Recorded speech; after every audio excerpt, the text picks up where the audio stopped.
fazer a oração inicial para a gente. Será que você pode fazer essa oração inicial para a gente, irmã Nica?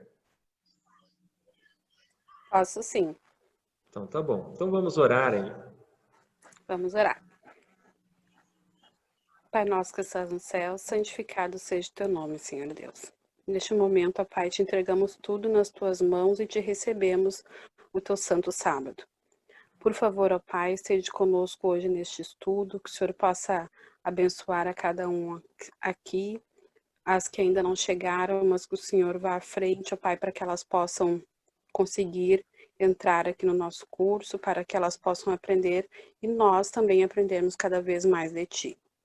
Por favor, ó Pai, esteja com todos. Estou bem feliz por mais este estudo de hoje e acreditamos, Senhor Deus, que o Senhor pode fazer grandes milagres nas nossas vidas, nas vidas das nossas que estão estudando, nossas amigas. Por favor, Senhor Deus, esteja com todos. É o que te pedimos e te agradecemos. Em nome de Jesus. Amém. Amém. Muito obrigado, irmã Nica. Então, vamos lá? O estudo de hoje é empolgante, é maravilhoso e fala sobre a notícia mais importante de todas e de todos os tempos. Hoje nós iremos falar sobre a grande promessa da Bíblia Sagrada.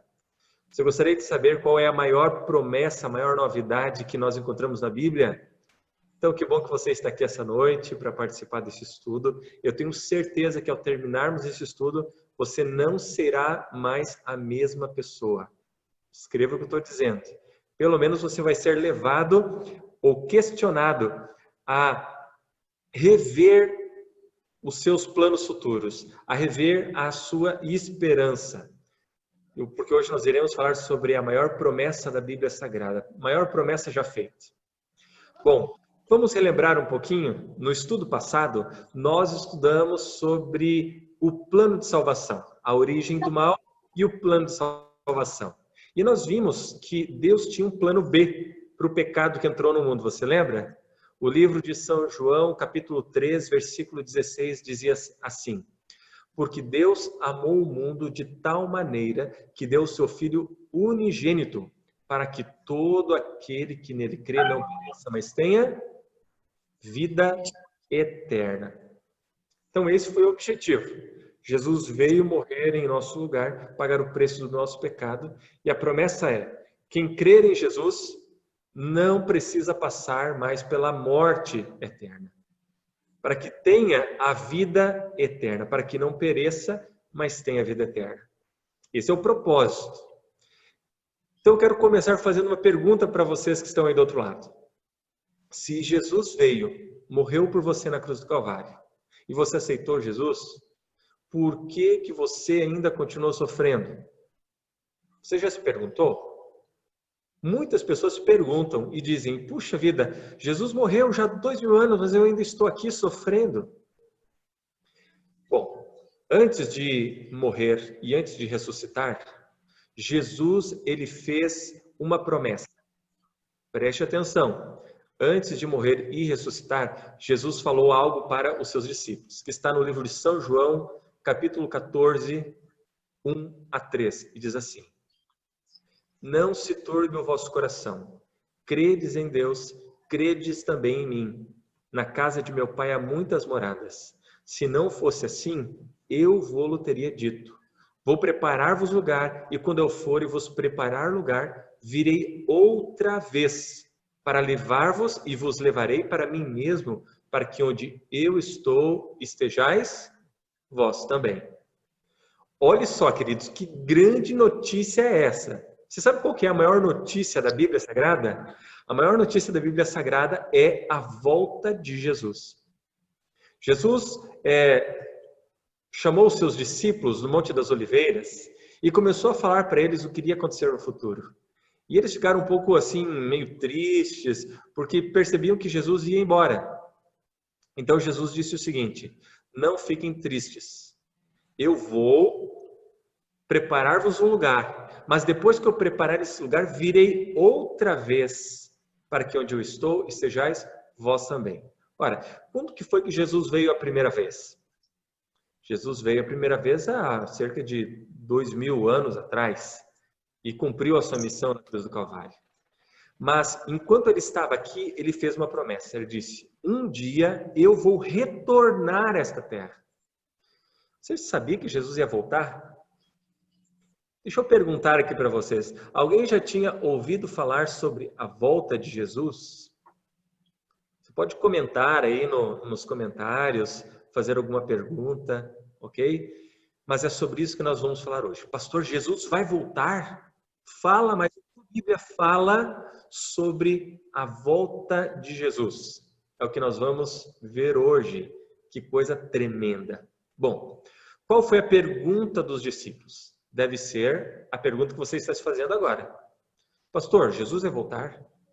Quando é que ele vai voltar? Os discípulos perguntaram em São Mateus capítulo 24, versículo 3. E estando assentados no Monte das Oliveiras, chegaram-se a ele, aos seus discípulos, em particular dizendo, dize-nos quando serão estas coisas e qual sinal haverá da tua vinda e do fim do mundo. Os discípulos perguntaram para Jesus, Senhor, qual é o sinal do fim do mundo? Qual é o sinal da tua vinda? Sabe por que eles perguntaram o sinal? Porque Jesus havia dito o seguinte, que o dia e a hora da sua volta ninguém sabe. Então, na Bíblia Sagrada, não adianta nós tentarmos achar o dia e a hora que Jesus vai voltar, porque a Bíblia diz que só o Pai sabe o dia da volta de Jesus. Entretanto, Jesus nos deixou para você que está aqui no estudo, sinais sobre a sua volta. Será que são importantes os sinais? Será que os sinais são importantes para você estar preparado para a volta de Cristo Jesus? Vamos ver nesse primeiro momento quais sinais a Bíblia apresenta que ocorreriam próximos à vinda de Jesus. E vamos ver se esses sinais estão acontecendo hoje. Você topa? Vamos comigo? Então, nós vamos para a Bíblia Sagrada. Vamos ver alguns sinais. O primeiro sinal, o primeiro grupo de sinais, ele está no mundo social. Como seriam as pessoas, como seria o caráter das pessoas próximos à volta de Jesus? Vamos ler na Bíblia Sagrada o que ela diz? 2 Timóteo, o livro de 2 Timóteo, a carta, capítulo 3, versículo 1 a 4, diz assim. Sabe, porém, nisto, que nos últimos dias, preste atenção, nos últimos dias, sobrevirão tempos trabalhosos, porque haverá homens amantes de si mesmo, avarentos, presunçosos, soberbos, blasfemos, desobedientes aos pais e mães, ingratos, profanos, sem afeto natural, irreconciliáveis, caluniadores, incontinentes, cruéis, sem amor para com os bons, traidores, obstinados, orgulhosos, mais amigo dos deleites do que amigos de Deus. Olha só esta lista que a Bíblia nos dá de como seria o caráter das pessoas, como seria o estado social da sociedade antes ou muito próximo à volta de Cristo Jesus. Você pode fazer uma lista comigo aí, não é? Avarentos, presunçosos, soberbos, blasfemos, corruptos, profanos, mais amantes dos prazeres do que de Deus. E a pergunta que eu faço para vocês nesse momento é a seguinte, será que nós estamos vendo algumas coisas semelhantes acontecerem? O que vocês acham? Será que existe corrupção? Alguma vez você já ligou a televisão e viu alguma notícia de dinheiro escondido, de propina, né, de lavagem de dinheiro? Olha, queridos, nos últimos anos nós tivemos mais de 10 grandes corrupções, totalizando mais de 100 bilhões de reais de dinheiro público desviado. Se a profecia de Jesus diz que nos últimos dias nós veríamos o ser humano, né, se corrompendo por causa do dinheiro, a avareza, nós temos certeza que este sinal está acontecendo hoje. Na verdade, com certeza. Bom, mas não seria só isso. O texto que nós lemos diz que existiria falta de amor entre as pessoas. E eu pergunto para você que está aí, será que nós estamos vivendo em um tempo em que a gente percebe a desigualdade social? Em que nós andamos pela rua, né, e parece que não faz muita diferença para a gente ver alguém deitado num papelão, como nós estamos olhando aqui. Nós olhamos e não faz diferença. Nós comemos num restaurante chique, quando do lado tem alguém passando fome, sem ter um teto. Nós jogamos muitas vezes comida fora, roupas fora, quando há pessoas necessitando de ajuda. Falta de amor. Nós vivemos num período da história onde falta amor. E o discurso que é feito é o discurso do ódio.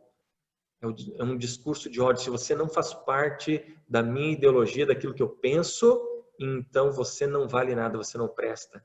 Isso causa a separação. Bom, será que existe maldade? O texto diz ali, né, que os filhos seriam desobedientes aos pais, às mães. Eu pergunto para vocês, o que você acha? Será que os filhos hoje eles são mais obedientes, né, mais bonzinhos do que há 50 anos atrás? Me digam aí o que vocês acham.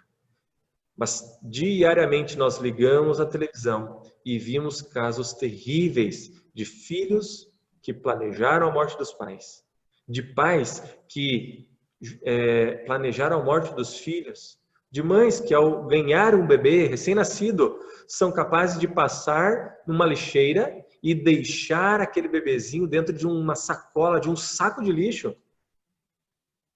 Queridos, todas as características do caráter do ser humano nos nossos dias, da situação, do coração do ser humano dos nossos dias, aponta para os sinais da volta de Cristo Jesus. Bom, esses foram os sinais sociais que nós paramos para pensar um pouquinho. Mas a Bíblia também fala que antes da volta de Jesus, alguns sinais na natureza iriam acontecer. Olha só o que diz São Mateus, capítulo 24, versículo 7. Porquanto se levantará nação contra nação, reino contra reino, haverá fomes, pestes, terremotos em vários lugares. Vários lugares. Aqui está outro sinal da volta de Jesus. Se levantará nação contra nação. E uma pergunta, você tem ouvido falar de guerras? Rumores de guerras? O século XX foi o século mais sangrento da história. Mais de 146 mil eventos de guerra aconteceram. Mais de 100 milhões de pessoas morreram.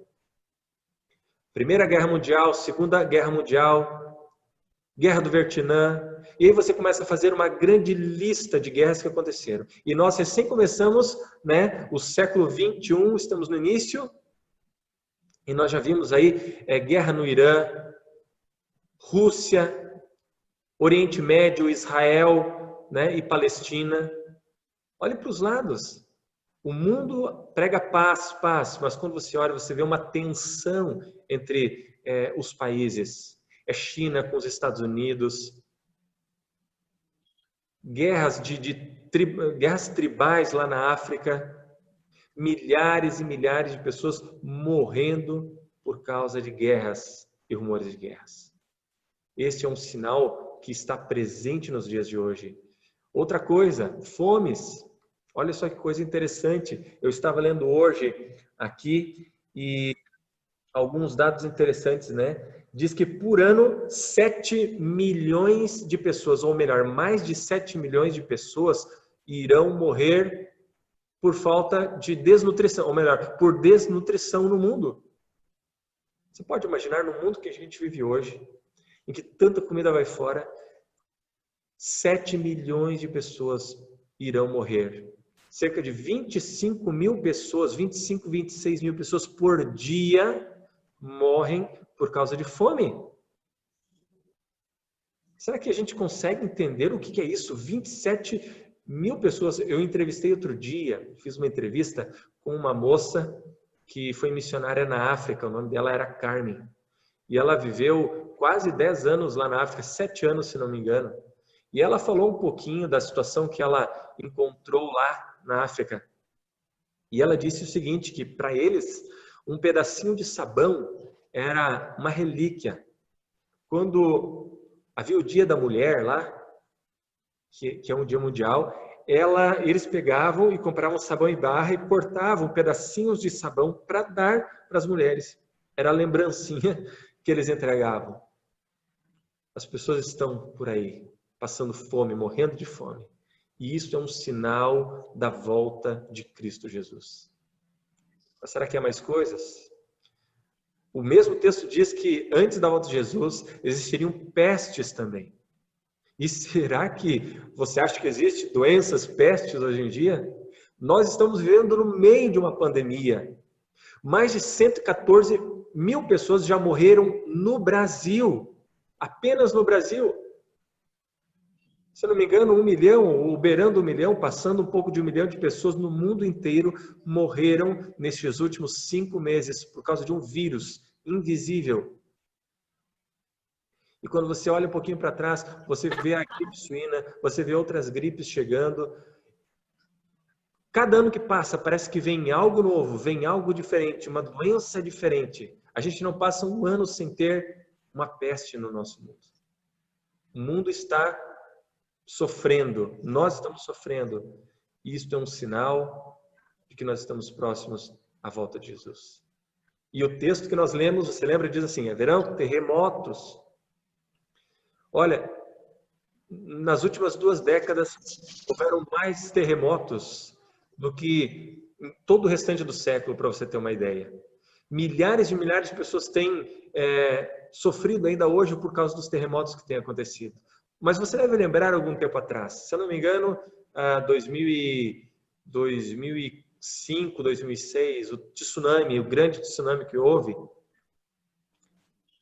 E você lembra quantas pessoas foram mortas naquele evento? Mais de 100 mil pessoas. Foi algo terrível. E a cada ano que passa, nós vemos terremotos acontecendo em diversos lugares do mundo. Na Europa, na Ásia, até agora no hemisfério sul, lá no Chile, você lembra? Eu acho que o último que nós tivemos, o terremoto no Chile, milhares de pessoas perdendo suas casas, perdendo tudo e também perdendo a vida. Queridos, os sinais estão à nossa volta. São sinais da volta de Jesus. Mas não são apenas os sinais sociais, os sinais da natureza. A Bíblia também diz, Jesus também nos diz que haveriam sinais no mundo religioso. No mundo religioso. Olha só o que diz São Mateus, capítulo 24, versículo 24, que diz assim: pois aparecerão falsos cristos, falsos profetas, que realizarão grandes sinais e maravilhas para, se possível, enganar até os eleitos. Aparecerão falsos cristos, falsos profetas, que realizarão grandes sinais, maravilhas, para, se possível, enganar até os eleitos de Deus.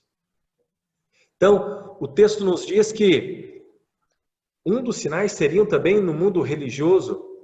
Pessoas viriam se diriam ser servos de Cristo, ou até mesmo o próprio Cristo, realizando milagres, maravilhas. E eu pergunto para você, você já percebeu quantas milhões de igrejas existem? Quantas igrejas cristãs existem?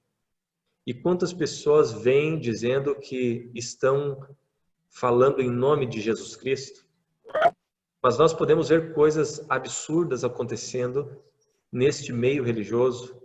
E eu ouvi um tempo atrás alguém dizer que um pastor estava oferecendo uma semente, estava vendendo esta semente por uma quantia, e todas as pessoas que ofertassem por aquela semente seriam protegidas do coronavírus. Você já ouviu falar nessa história? Está acontecendo por aí. Mas há diversos anúncios, por exemplo, olha esse daqui, olha. O poder de Deus contra o coronavírus. Venha, porque haverá unção com óleo consagrado no jejum, para imunizar contra qualquer epidemia, vírus ou doença. E sabe o que é pior? Milhares de pessoas estão sendo enganadas. Acreditam. Muitas vendem sua casa, dão o seu carro, dão os seus pertences porque alguém está fazendo comércio com a palavra de Deus. E há pessoas que até curam, há milagres que acontecem. Entretanto, Jesus disse, olha, antes de eu voltar, muitas pessoas farão milagres. Então nós temos que prestar atenção, porque milagre por milagre não é sinal de que uma pessoa está sendo usada por Jesus Cristo. Deus pode usar uma pessoa para curar? O que vocês acham? É claro que pode. Ele pode usar uma pessoa para orar por alguém que está enfermo e essa pessoa ser curada? Claro que pode. Entretanto, este não é um sinal definitivo de que a pessoa está falando em nome de Jesus. Porque, segundo a Bíblia, o inimigo também pode fazer. E milhares de pessoas fariam, como nós vimos. Então, olha o que a Bíblia nos fala. O que nós precisamos saber com relação a esses milagres? Mateus 7, 21 a 23 diz assim: nem todo o que me diz Senhor, Senhor, entrará no reino dos céus. Mas aquele que faz o quê? A vontade do meu Pai que está nos céus. Muitos me dirão naquele dia, Senhor, Senhor, não profetizamos nós em teu nome? Em teu nome não expulsamos demônios? Em teu nome não fizemos muitas maravilhas? Então lhes direi abertamente, nunca vos conheci. Apartai-vos de mim, vós que praticais a iniquidade. Então, preste atenção.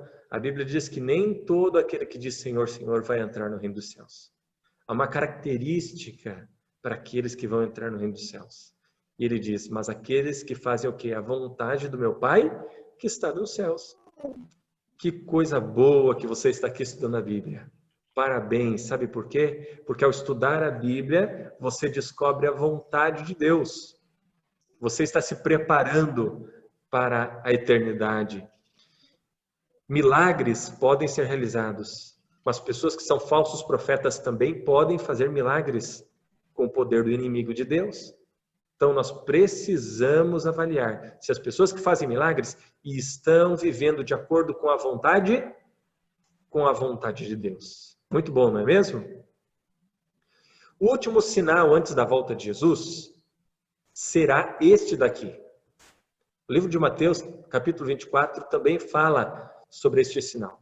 Mas esse sinal está no livro de Mateus 24, 14, e diz assim: e será pregado este evangelho do reino por todo o mundo, para testemunha a todas as nações. Então, virá o fim. Aqui está o último sinal antes da volta de Jesus. A mensagem do reino, a mensagem da Bíblia, da volta de Jesus, vai ser pregada em todo o mundo. E Jesus disse, depois que a mensagem for pregada, então virá o fim. E sabe por que Jesus não voltou ainda? Talvez porque ele estava esperando você que está aí do outro lado conhecer sobre a volta dele. Saber mais detalhes, para que você possa se preparar para a volta de Jesus. Que coisa maravilhosa! A mensagem está chegando. E agora esta é a tua missão também, espalhar esta mensagem de esperança. A pregação da volta de Jesus precisa ser levada a todo mundo antes que ele volte. Bom, mas então há uma pergunta, pastor, Jesus vai voltar? Os sinais já estão aí. No meio social, no mundo natural, no mundo religioso e a pregação do evangelho. Também estamos pregando o evangelho. Mas pastor, como Jesus vai voltar? Como eu vou saber que é ele que está voltando? O que a Bíblia fala sobre isso? Nós vamos começar a ver agora. Então descubra como Jesus vai voltar segundo a palavra de Deus. Apocalipse capítulo 1, 7 diz assim: eis que vem com as nuvens e todo o olho o verá, até os mesmos que o transpassaram, e todas as tribos da terra se lamentarão sobre ele. Sim, amém. Aqui está a primeira característica da volta de Jesus. Quando Jesus voltar, será um evento tremendo, porque a Bíblia diz que todo olho o verá. Será algo sobrenatural, algo que o inimigo não pode imitar, porque ele não é onipresente. Somente Cristo, somente Deus é onipresente. E Apocalipse 1,7 diz que quando Cristo voltar, todo olho o verá. O evento da volta de Jesus é um evento global. Então, quando você ouvir alguém falar, olha, Jesus voltou, ele está lá na China. Eu ouvi falar que Jesus voltou, ele está lá na Europa. Não acredite, a própria Bíblia diz isso. Você que está estudando a Bíblia hoje não vai ser mais enganado por falsas notícias sobre a volta de Jesus, porque você está descobrindo como ele vai voltar. E a primeira característica é essa. Quando Jesus voltar, todo o olho o verá. E ele virá como? Com as nuvens dos céus. Então ele não vem a cavalo, ele não vem de Ferrari, ele não vem correndo. A Bíblia diz que quando Jesus voltar, ele vem com as nuvens e todo o olho o verá. Mas esta é apenas a primeira informação sobre a volta de Jesus. Vamos continuar vendo. São Mateus, capítulo 24, 30, fala mais sobre a forma com que Jesus voltará. Vamos ler comigo?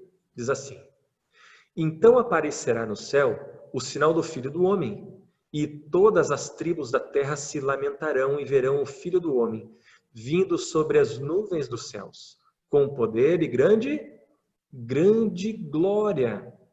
Aqui está. Quando Jesus voltar, ele não virá da mesma forma que ele veio da primeira vez. Você lembra? Jesus nasceu numa família humilde, Jesus não tinha casa, ele nasceu num bercinho, numa manjedoura, não é? E ele veio simples. Ele não teve glória nenhuma. Ele veio como um ser humano, para viver como ser humano. Mas agora, a Bíblia diz que pela segunda vez que Jesus vier a esta terra, ele não virá assim, ele virá com poder e muita glória, como o governador do universo.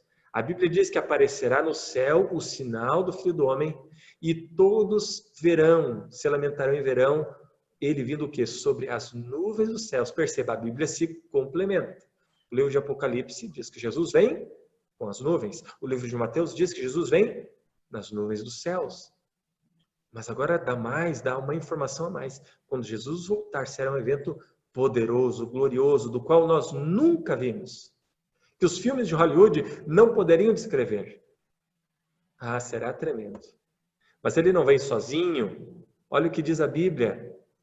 São Mateus, capítulo 24, versículo 31, diz assim: E ele enviará os seus anjos com grande som de trombetas, e estes reunirão os seus eleitos dos quatro ventos de uma a outra extremidade do céu. Então ele vai enviar os seus anjos, com som de trombetas. Ele não vem sozinho, ele vem com todos os anjos dos céus, os anjos não caídos, aqueles dos quais nós estudamos na semana passada. Você lembra? Quando Satanás pecou, ele conseguiu enganar uma terça parte dos anjos que foram expulsos juntamente com ele. Mas o outro restante de anjos se manteve firme, fiel a Deus. E quando Jesus voltar, ele vai trazer também os seus anjos consigo. E estes anjos aqui nos levarão para junto de Jesus. E nós vamos ver isso daqui a pouquinho. Ok? Então, Jesus não vem sozinho. Ele vem nas nuvens, todo olho verá, com poder e muita glória, diz a Bíblia, e também com os seus anjos. Com os seus anjos. Uma outra coisa importante. Quando Jesus voltar, como é que você acha que ele vai voltar? Será que vai ser um espírito? Será que ele vai ser assim uma alma, um espírito, algo que não dá para a gente tocar? Veja o que a Bíblia diz. Atos capítulo 1, versículo 11. Varões galileus, por que estáis olhando para as alturas? Este mesmo Jesus, que dentre vós foi assunto ao céu, virá do modo como o vistes subir. Vamos entender um pouquinho o contexto. Rogério, se você precisar me interromper, você pode falar aí, tá? Se tiver, porque eu não estou enxergando vocês. Eu estou na apresentação, então qualquer coisa, dá um grito, tá bom? Só me chamar. Tá, falhou para mim aqui um pouco, eu vi que falou meu nome, mas falhou bem na hora. Era só para dizer o seguinte, se você precisar me interromper, pode me interromper, porque eu não estou enxergando aqui, tá bom? Vocês. Tá bom? Ok. Beleza. Mas vamos então entender o contexto desse texto. Jesus tinha morrido, tinha ressuscitado. Deixa eu só ajeitar o foco aqui.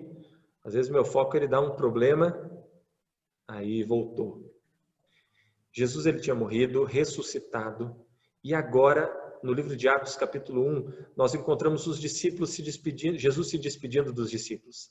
E Jesus, sabe o que aconteceu? Ele começou a flutuar, foi sendo elevado aos céus e sumiu entre as nuvens. E os discípulos ficaram lá, olhando, né, tristes assim para o céu, porque agora não teriam mais Jesus ao lado deles. Então, o texto que nós lemos diz que 2 anjos apareceram e olharam para os discípulos e falaram assim: varões galileus, por que vocês estão olhando para as alturas? Esse mesmo Jesus que dentre vós foi levado ao céu, virá do modo como viste subir. Ah, meu querido, então você que está aqui agora entende como Jesus vai voltar. Quando Jesus vai voltar, ele voltará da mesma forma com que ele subiu. E como ele subiu? Ele subiu de forma pessoal e literal. Não era um espírito. Porque quando Jesus ressuscitou, ele comeu com os discípulos. Ele abraçou os discípulos. Tomé pôde tocar nas feridas da sua mão. Quando Jesus voltar, ele vai voltar como um ser pessoal, real, como ele é, da mesma forma, nas nuvens dos céus. Não é bom a gente saber disso? É maravilhoso. Bom, mas vamos seguindo. Outro detalhe importante, como Jesus virá. Pastor, mas como ele virá? Ele vai mandar uma carta antes? Ele vai mandar um aviso? Vamos ver o que a Bíblia diz. Mateus 24, versículo 42 a 44 diz assim: vigiem, porque vocês não sabem em que dia virá o Senhor. Entendam isto. Se o dono da casa soubesse que em que hora da noite o ladrão viria, ele ficaria o quê? De guarda, e não deixaria que a sua casa fosse arrombada. Assim também, vocês precisam estar preparados, porque o Filho do Homem virá numa hora em que vocês menos esperam. Então aqui está outro detalhe importante. Nós não sabemos o dia que Jesus vai voltar. E ele diz que irá voltar como o ladrão. Alguma vez você já foi assaltado na sua casa? Eu já fui. Tive o desprazer de, por 2 vezes, alguém entrar na minha casa e roubar alguma coisa. E eu pergunto, será que esta pessoa que entrou na minha casa ou entrou na sua casa, ela mandou um aviso? Não mandou um aviso. Ele entrou lá sem que eu soubesse, numa hora em que eu não sabia, que eu estava o quê? Despreparado. Jesus vai voltar e para muitas pessoas ele será como um ladrão, porque muitas pessoas serão pegas despreparadas. Mas eu queria dizer para você que está aqui no estudo que você e eu não precisamos ser pegos de surpresa com a volta de Jesus, porque ele nos deixou sinais da sua volta. E a partir de hoje, você, ao saber que Jesus virá, como diz o texto, se você soubesse que viria o ladrão, você não ficaria de guarda? Agora, se você soubesse que Jesus vai voltar, você também não ficaria atento? Nós precisamos, a partir de hoje, viver na espera, na expectativa da volta de Jesus. Bom, vamos fazer um resumo, então, aqui, né? Voltando a tudo que a gente aprendeu na forma como Jesus virá. Primeiro, a Bíblia diz que Jesus, quando vier, será visto por todos. Todos o verão. Você pode ler essa imagem, né, e imaginar. Diz a Bíblia também que quando Jesus voltar, ele vai voltar com poder e muita glória. Não voltará sozinho, ele virá com os anjos dos céus. Ele virá também nas nuvens, ele não pisará aqui nessa terra. A vinda de Jesus será pessoal e literal. E também será de forma repentina. Nós não vamos saber exatamente o dia ou a data que ele vem. Isso é interessante, não é? Mas, pastor, deixa eu entender uma coisa. Jesus morreu, ressuscitou, voltou para o céu. Prometeu que vai voltar. Ele vai voltar, exatamente como nós estamos vendo. Mas, pastor, para que Jesus vai voltar? Não é uma boa pergunta? Por que Jesus vai voltar? O que ele vai fazer? O que Cristo vem fazer quando ele voltar? Vamos ver? Livro de Tessalonicenses, capítulo 4, versículo 16 e 17 diz assim: Porque o mesmo Senhor descerá dos céus, com alarido e com voz de arcanjo e com a trombeta de Deus, e os que morreram em Cristo ressuscitarão primeiro. Depois, nós, os que ficarmos vivos, seremos arrebatados juntamente com eles nas nuvens, a encontrar o Senhor nos ares, e assim estaremos para sempre com o Senhor. Olha só, queridos, que grande evento vai acontecer na volta de Jesus. Primeiro, a Bíblia diz que quando Cristo aparecer nos céus, vai ser ressoada uma trombeta e aqueles que morreram em Cristo ressuscitarão primeiro. Ou seja, quando Jesus voltar, as pessoas que morreram terão a oportunidade de voltar à vida. Você lembra quando morreu o amigo de Jesus chamado Lázaro? Exatamente, Lázaro. Lázaro morreu e Jesus foi para lá para ressuscitá-lo. Mas antes de ressuscitar, Jesus disse o seguinte: aquele que crê em mim, ainda que morra, viverá. Essa é a esperança da Bíblia para os que morrem. Talvez você já foi no sepultamento e alguém diz assim: olha, agora ele está lá no céu olhando por nós. Não fique triste, ele está cuidando, vai cuidar de você agora. A Bíblia não fala isso. A Bíblia diz que a esperança que nós temos para aqueles que morrem está na volta de Jesus. E por que a volta de Jesus é tão importante, então? Por isso, porque ela vai ser a oportunidade de nós abraçarmos as pessoas que nós amamos, que já partiram. A volta de Jesus diz respeito ao fim da morte, do pecado. E o que mais nós podemos querer do que o fim da dor, o fim da morte? Então, se você quer isso, você precisa esperar a volta de Jesus. E o texto bíblico que nós lemos diz que depois disso, então, nós, os que ficarmos vivos, porque quando Paulo escreveu esse texto, ele achava que ele ia estar vivo ainda na volta de Jesus. Mas ele já faleceu, ele vai ressuscitar. Mas nós também cremos que vamos estar vivos porque os sinais estão aí. Seremos levados juntamente com eles a nos encontrar com Jesus e os nossos queridos nas nuvens. Queridos, coisa maravilhosa. Imagine a cena.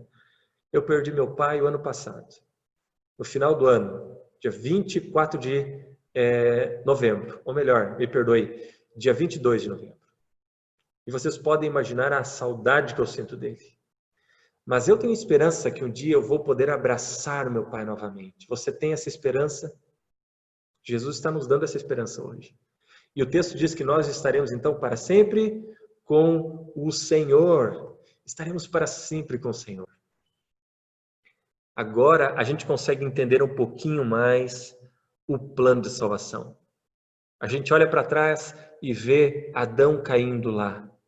A gente olha um pouquinho mais para frente e vê Jesus vindo para pagar o preço do pecado. E olhamos agora um pouco para o futuro e vimos que a parte para completar o plano de salvação está na volta de Jesus. Seria lógica, meu querido amigo, minha querida amiga que está no curso hoje, Jesus ter vindo morrer por você e por mim, para nós vivermos 30, 40, 50, 60, 80 anos nessa terra. Não teria lógica. Sabe? Há pessoas que nascem e já nascem sofrendo. A volta de Jesus é a única esperança, é a única forma de nós entendermos o plano de salvação. Jesus não morreu para você continuar sofrendo. Mas sabe, tem muitas pessoas que não acreditam e não sabem da volta de Jesus. E eu fico imaginando, porque eu também já tive esta luta mental. Eu tenho Jesus, eu amo Jesus, mas por que o mundo é assim? Paulo, ele diz o seguinte, em 1 Coríntios 15, 19. Se esperamos em Cristo só nesta vida, somos os mais miseráveis de todos os homens. Exatamente. Se eu venho para a igreja, se eu me batizo, mas eu não tenho esperança da volta de Jesus, a Bíblia diz que então eu sou mais miserável de todos os homens. E às vezes a gente vive assim, o que eu estou lhe dizendo. Às vezes nós esperamos em Deus apenas para essa vida. Nós queremos que Deus nos abençoe financeiramente. Nós queremos que Deus nos abençoe com a nossa saúde. E a gente fica preocupado se vamos conseguir alcançar o nosso sucesso profissional, se nós vamos alcançar o nosso status. Esperamos em Deus e pedimos em Deus apenas para este mundo. Mas você percebe, Paulo diz o seguinte: se você está esperando em Deus apenas para essa terra, você vai ser o mais miserável. Porque o próprio Jesus disse para Pilatos: o meu reino não é deste mundo. E Deus está dizendo para você neste curso hoje é que Ele tem algo mais para ti. Ele morreu por isso. Ele morreu para que você tenha vida eterna. É maravilhoso. Mas sabe, quando Jesus voltar, Ele voltará para salvar, mas nem todos serão salvos. Sabe por quê? Porque algumas pessoas irão decidir, assim como Satanás, Lúcifer lá no céu decidiu se rebelar contra Deus, assim como Adão e Eva decidiram comer da árvore proibida, há pessoas hoje que mesmo sabendo do que devem fazer e do que não devem fazer, escolhem viver longe de Cristo. E é por isso que, quando Jesus voltar, Ele vai voltar para os que o esperam. A Bíblia diz isso. Olhe o que diz Hebreus, capítulo 9, versículo 28.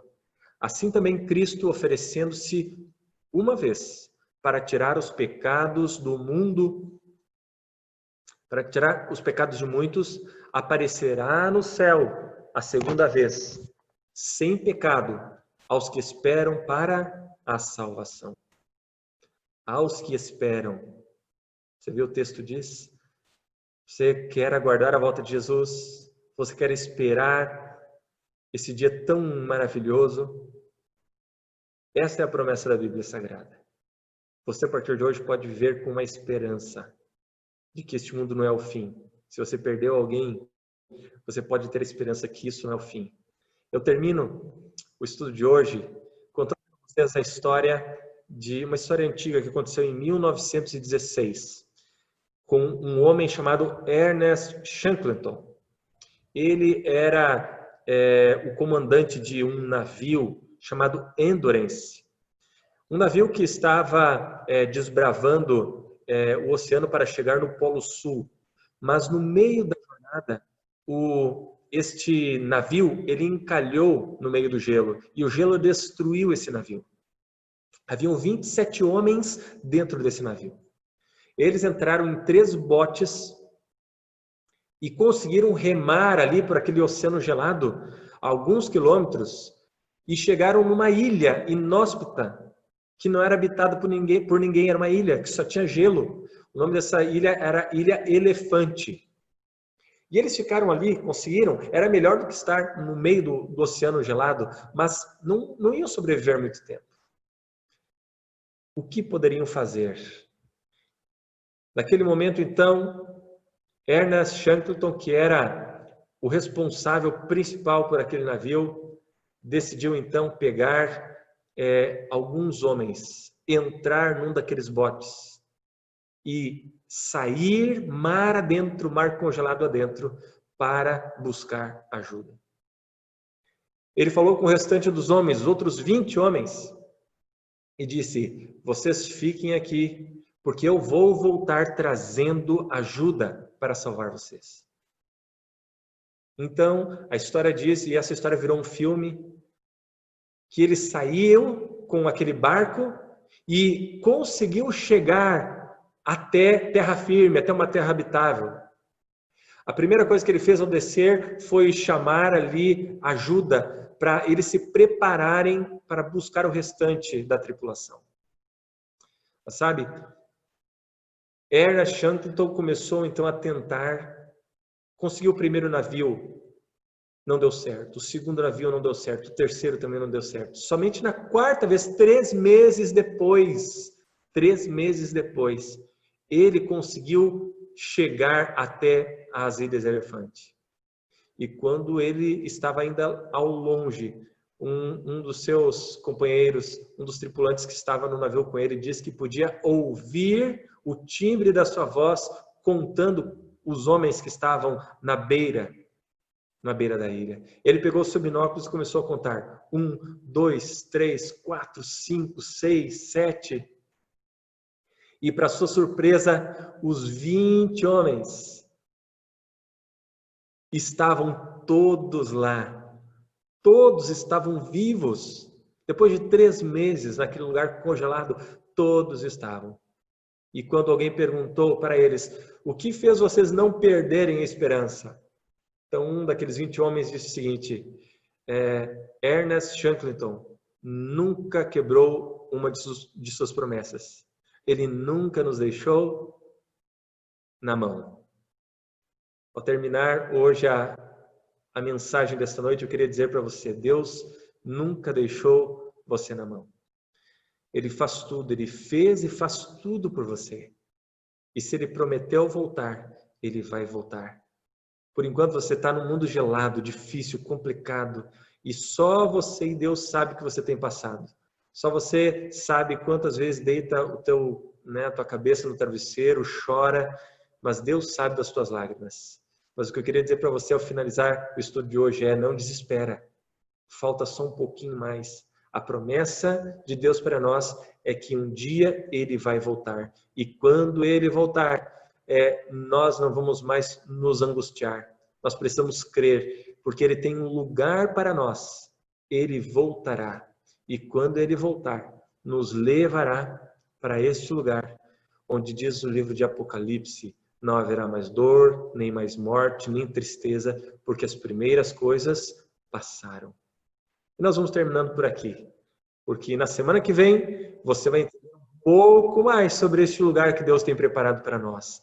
Você vai entender um pouco mais sobre o futuro, mas que nessa noite você possa dormir com a certeza de que Deus não deixou você no meio deste mundo gelado e de dor.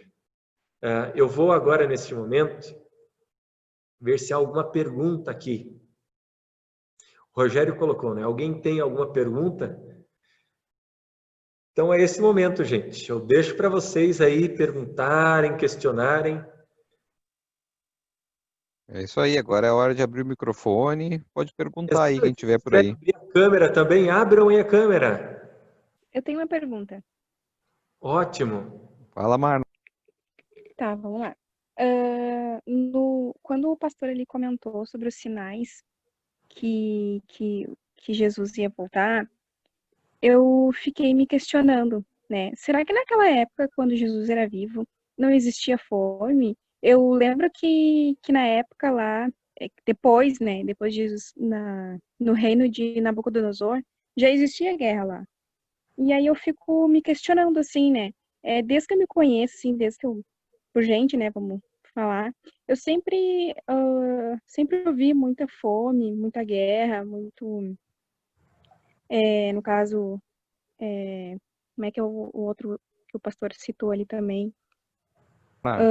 Pestes, Muito Isso, bom. pestes. terremotos. Você está perguntando o seguinte, Isso. né? Será que esses sinais já não haviam? Excelente pergunta.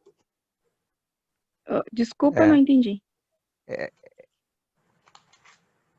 Não, que tu estás perguntando, o pastor disse, né? Será que não existiam isso no passado, né? Já essas coisas todas? No caso, na época lá, Essa pergunta é fantástica. Exatamente. quando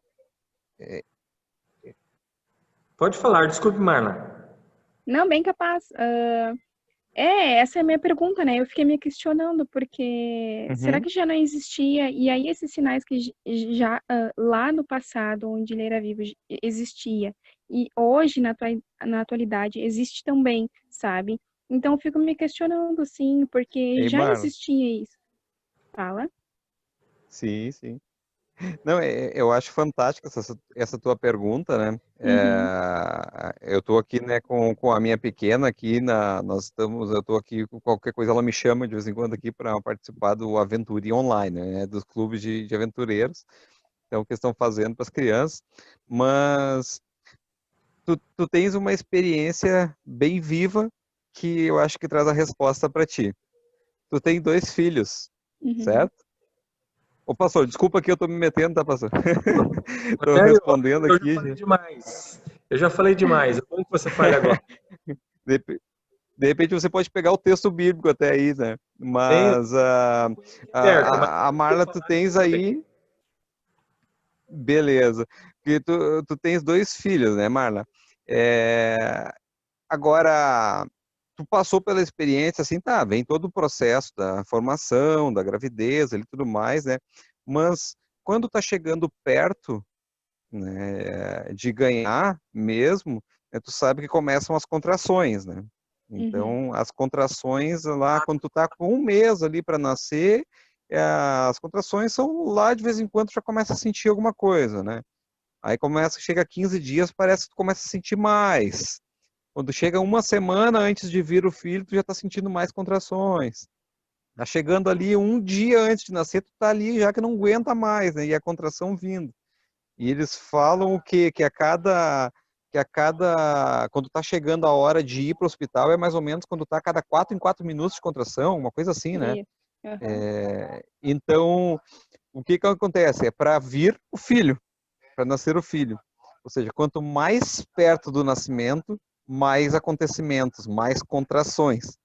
Então, Entendi. exatamente é isso, tá? Tu estás extremamente certa do que tu está falando, tá? Porque sempre existiram essas coisas, né?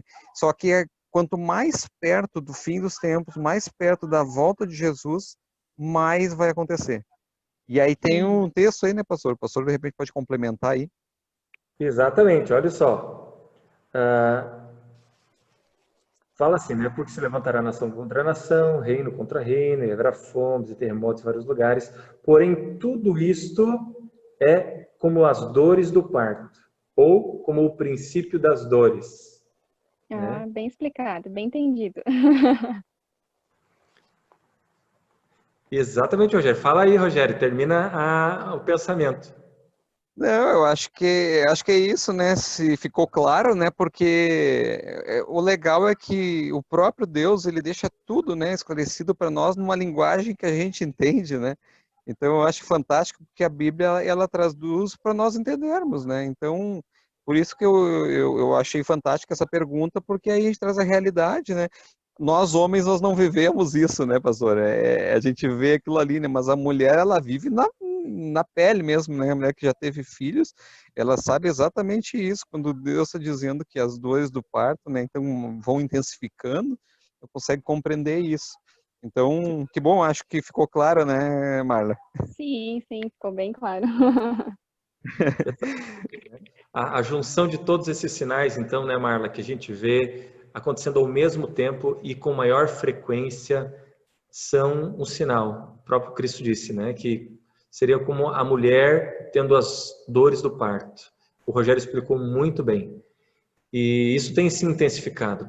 Até parece que a gente se acostumou um pouco, porque é tanta notícia ruim, não é? A gente parece que liga a televisão já não dá mais muita bola, porque é uma notícia em cima da outra, uma notícia em cima da outra. Mas isso não deve amortecer o nosso coração. A gente precisa olhar para esses acontecimentos e lembrar da promessa de Jesus. Ele está voltando. E coisa boa que ele está voltando. A volta de Jesus é uma coisa boa. Nós não precisamos temer, ficar com medo. A volta de Jesus é a melhor coisa que pode nos acontecer. Não sei se mais alguém tem alguma pergunta, espero que vocês tenham entendido, né? E foi muito bom estarmos juntos hoje, no estudo de hoje, um estudo profundo, e semana que vem a gente se aprofunda ainda mais. Não percam semana que vem, viu? Semana que vem derruba uma série de dúvidas que a gente tem. Só vou dar alguma dica para vocês. Vocês vão se perguntar hoje, pastor, mas quem está morto até a volta de Jesus? Quem morreu? Quem perdeu a vida? Está onde? Boa pergunta, né? Vamos deixar a Bíblia responder para a gente na próxima semana. Rogério, você pode encerrar para a gente? Não sei se tu consegue fazer uma oração aí. Consigo sim? Uhum. Vamos fechar os nossos olhos então e agradecer a Deus. Senhor nosso Deus, o nosso muito obrigado por podermos estudar a Tua Palavra mais uma vez. A gente vê que este mundo está indo de mal a pior, parece que não tem mais muita solução. Por isso a nossa esperança está na breve volta de teu Filho Jesus. Que isso possa se cumprir muito em breve, Pai. E que cada um de nós que aqui estamos estudando a tua palavra, estejamos prontos para aguardar essa breve volta do teu Filho Jesus, que morreu por nós, para nos substituir, para perdoar os nossos pecados e nos dar o direito à vida eterna. Nos dá um bom restante de noite na tua presença, um bom final de semana sob os teus cuidados, que os teus santos anjos, ó Pai, cuidem de cada um de nós. É o que pedimos por Jesus.